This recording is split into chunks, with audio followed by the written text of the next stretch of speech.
Hi everybody, it's a pleasure to be with you again. I hope you are very well today. Okay, in our last meeting, we learned how to give suggestions or advice. Just to remind you, to give suggestions or advice, we commonly use should. We can also use must or have to in certain conditions. Okay, at present we are still going to learn how to use must and have to, not to give suggestions or advice, but to state rules and obligations. In other words, today we are going to learn how to state rules and obligations. Oke, anak-anakku sekalian, selamat berjumpa dengan saya, Pak Mursid. Pada pertemuan yang lalu, kita sudah mempelajari cara memberikan saran atau nasihat. Untuk memberikan saran atau nasihat, lazim kita menggunakan should, tetapi tidak menutup kemungkinan bagi kita untuk menggunakan must atau have to dalam kondisi tertentu. Dalam kondisi tertentu itu kondisi yang seperti apa? Begini, saya ingatkan kembali. Jadi selain menggunakan should, kita bisa menggunakan must atau have to. Apabila saran atau nasihat yang kita sampaikan kepada orang yang kita ajak bicara, itu adalah saran yang menurut kita bagus sekali dan kita menghendaki orang yang kita beri saran atau nasihat tersebut akan melakukan saran kita. Hari ini kita masih akan belajar menggunakan must dan have to, bukan lagi untuk memberikan saran atau nasihat, tetapi untuk menyatakan rules and obligations, untuk menyatakan aturan dan keharusan. Oke, perhatikan yang berikut ini. We must wear the white and blue uniform on Monday and Tuesday.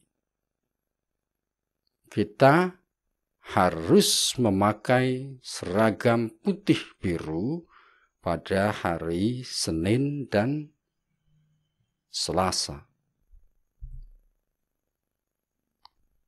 Pada hari Rabu dan Kamis, kita harus memakai kemeja batik. Lanjut. On Friday, pada hari Jumat, kita harus memakai seragam pramuka.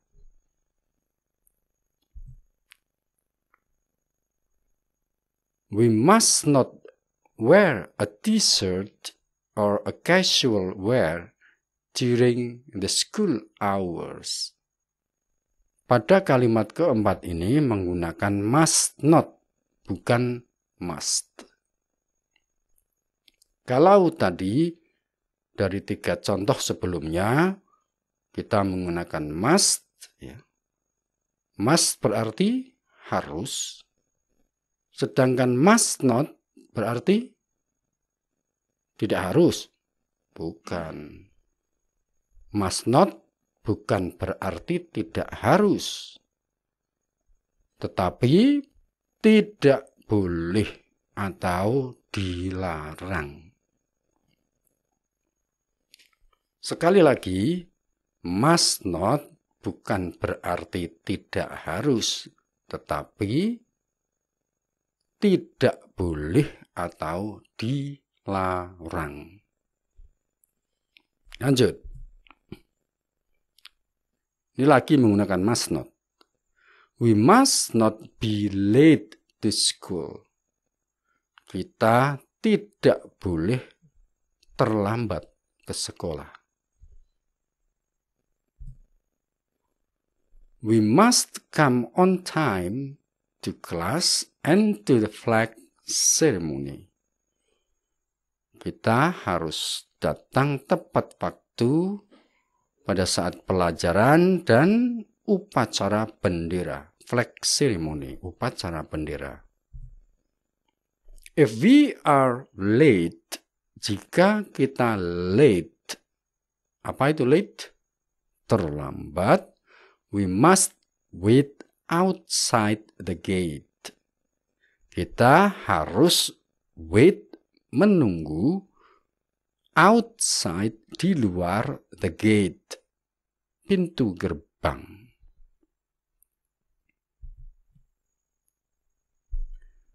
We must not come in until the security guard gives us permission.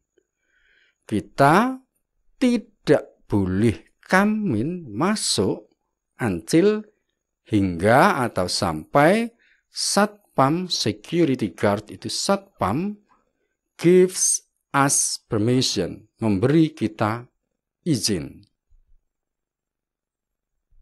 Berikutnya, we must not litter. Kita tidak boleh atau dilarang litter. Apa itu litter? Membuang sampah sembarangan. Ya, kita dilarang atau tidak boleh membuang sampah sembarangan. Selanjutnya, we must put the garbage in the garbage bin. Kita harus memasukkan sampah pada tempat sampah. Garbage itu sampah. Garbage bin itu tempat sampah. Oke. Lanjut. We must keep our classroom clean and tidy. Kita harus menjaga ruang kelas kita clean, bersih, and tidy. Apa itu tidy? Rapi. Berikutnya,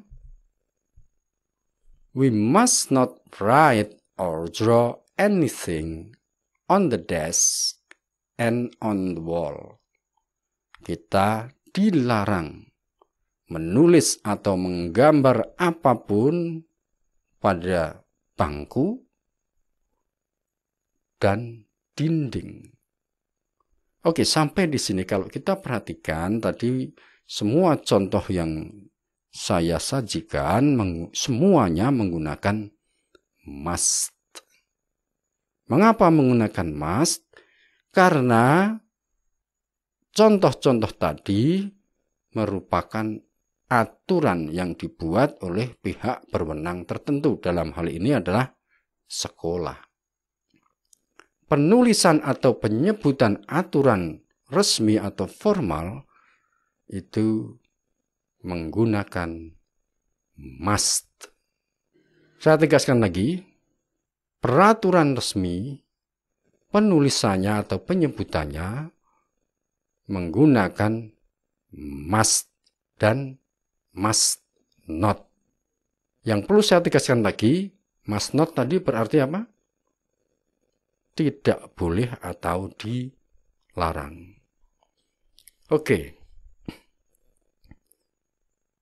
Apakah untuk menyatakan keharusan kita hanya bisa menggunakan must, Pak? No. Kita bisa menggunakan kata lain selain menggunakan must. Tetapi konteksnya nanti berbeda. Situasi dan kondisi di mana keharusan itu dikatakan itu berbeda. Kalau tadi yang kita contohkan kita semuanya menggunakan must, ini karena semua contoh tadi merupakan poin-poin yang merupakan aturan resmi yang dibuat oleh pihak berwenang tertentu. Oke, lanjutkan. Berikutnya, tadi saya sudah katakan bahwa selain menggunakan must, kita bisa menggunakan kata lain, yaitu have to. Di sini saya beri judul pada pembahasan ini, must versus have to. Berarti antara must dan have to, meskipun memiliki arti sama, yaitu harus, digunakannya dalam konteks yang berbeda. Jadi must dan have to itu sama tapi berbeda. Perhatikan contoh berikut. I must see the doctor. Saya harus menemui dokter. Di sini si pembicara I menggunakan must karena dia merasa bahwa ia harus menemui dokter dan sangat penting baginya untuk menemui dokter. Tidak ada orang lain atau situasi lain yang mengharuskannya pergi ke dokter.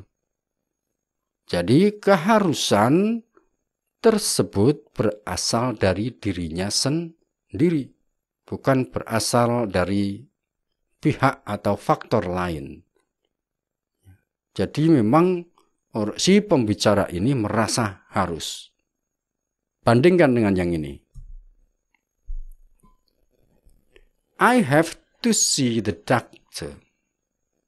Saya harus menemui dokter. Antara must dan have to artinya sama, harus.